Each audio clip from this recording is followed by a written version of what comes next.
Hey, what's up, everybody? Welcome to the show. Yet another episode of Crushing Fantasy Football. I am Bryce Lockridge, your host of the show. Guys, we are 2 weeks into the season, and it's been crazy. So much inconsistency at the running back position, the wide receiver position, the tight end position. It's just been absolutely nuts. If you feel like your team isn't performing the way you want it to so far, don't panic. It's still extremely early, but if you feel like you need to make improvements to your roster, I have got a list here of buy low trade targets that are going to significantly improve your team. And these are guys that you could get significantly cheaper than you could have on draft day. And they're still going to be awesome from a season-long standpoint. So I'm going to get right into it with the first player on my list, and that is Joe Mixon. Now, Joe Mixon is a guy who is leading the NFL in carries right now. This is a very good sign, okay? Even though the Bengals have been playing from behind in games, they're still feeding Joe Mixon like crazy. This leads me to believe that he is going to receive ridiculous rushing volume all season long. And guys, he's seen 13 targets in 2 games. The passing volume is way higher than it's been. It's going to be way higher for him this year than it's ever been in his entire career. People have always said that Joe Mixon doesn't catch enough passes and that limits his PPR upside. But that's no longer an issue. Joe Mixon is going to see a lot of passes out of the backfield this year. He's going to see ridiculous rushing volume, and this offense will still be good.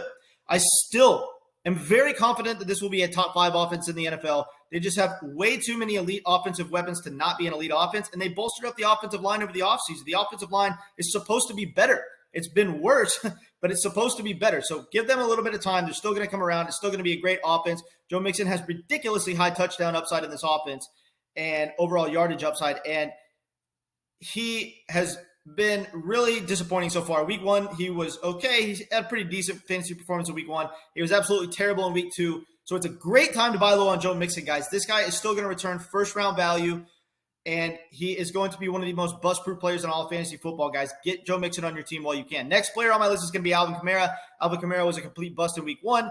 He sat out week 2. The overall efficiency of the Saints offense does not look good at all. But here's what's going to happen, guys. Jameis Winston and the Saints are going to need to limit turnovers.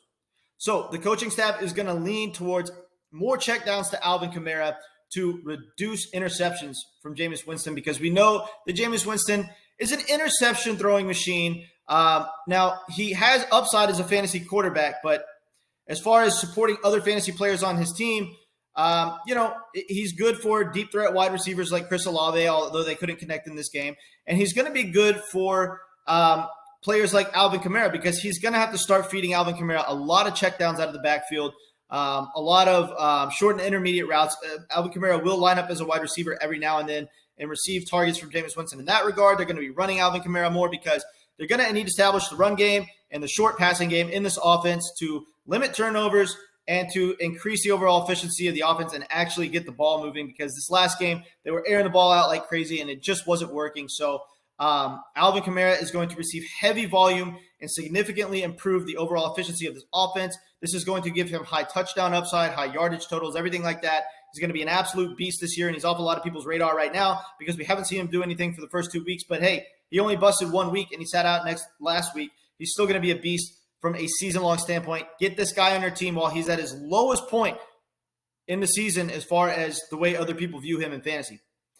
Next player on my list is going to be Kyle Pitts. Now, Kyle Pitts has been absolutely terrible so far, but let's keep in mind that last season he started slow as well, and then he ended up having one of the best rookie tight end seasons that we have ever seen.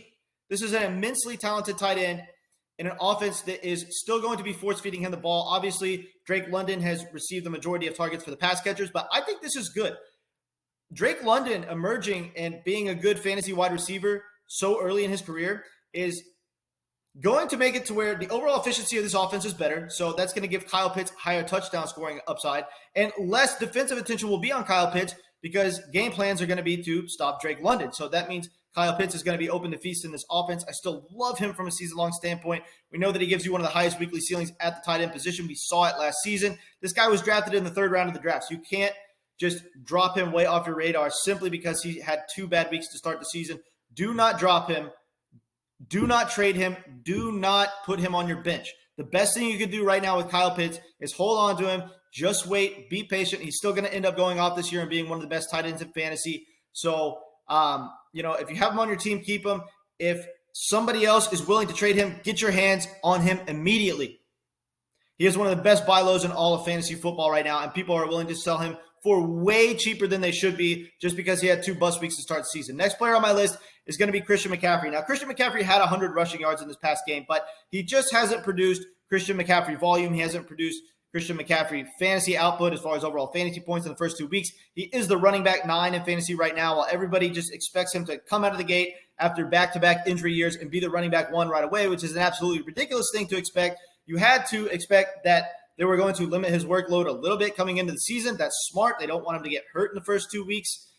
You got to figure as the season progresses, his volume is going to steadily go up, guys. It's going to steadily go up. It's not going to stay where it's at. They're easing him into things.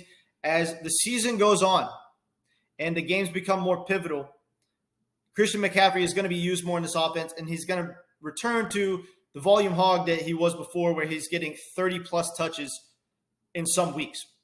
So he's still going to be one of the biggest volume hogs in all of fantasy football as far as overall carry count, as far as passes out of the backfield. We know he's extremely efficient. We saw the Christian McCaffrey efficiency in this past game. He had 15 carries for 102 yards. This is one of the most efficient, talented running backs in the NFL. He's still going to be great from a season-long standpoint. Right now, you can buy way lower on him than you could on draft day. He was taken as a first-round pick, and now you could probably trade some players you drafted in the 3rd round for Christian McCaffrey. Get this guy in your fantasy team immediately. Next player on my list is going to be Deebo Samuel. Now, Deebo Samuel's still going to be a beast, guys. Look, 13 targets through the first 2 weeks. 12 carries through the first 2 weeks. He has still seen healthy rushing volume. We now have an injured Trey Lance and an injured Elijah Mitchell. What this means is that Deebo Samuel is now going to receive ridiculous rushing volume in this offense. I would not be surprised if he had weeks where he saw 8+ carries out of the backfield. He is about to receive ridiculous rushing volume. We know that with Jimmy G likes to feed Deebo Samuel. So Deebo Samuel is going to get 10+ targets in some games. He's going to be one of the biggest volume hogs in fantasy football from the wide receiver position. And I still think that the overall efficiency of this offense is going to be good, especially with George Kittle returning this coming week. Deebo Samuel has high touchdown upside, massive big playability, incredible run after the catch abilities. Get this guy on your team immediately. He's one of the best buy lows in fantasy. Next player on my list is going to be Dalvin Cook. Dalvin Cook averaged less than 2 yards a carry in this past game.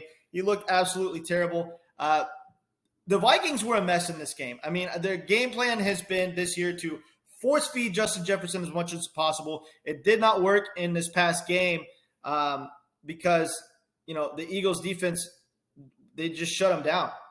I mean, Darius Slay was on Justin Jefferson like a hawk. He couldn't get anything done against him. Darius Slay was close to having 4 interceptions in this game. I mean, he missed 2 picks that he could have had. He had 2 interceptions. He shut Justin Jefferson down all game. So the overall efficiency of the Vikings offense was absolutely terrible. The game plan was awful. Force feeding Justin Jefferson clearly isn't going to work.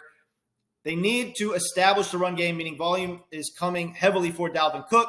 And look, the efficiency will be there for Dalvin Cook. It was terrible this last game because the Eagles really have an incredible defense. They've got a great secondary. They've got a really good front 7. It's hard to run the ball against them.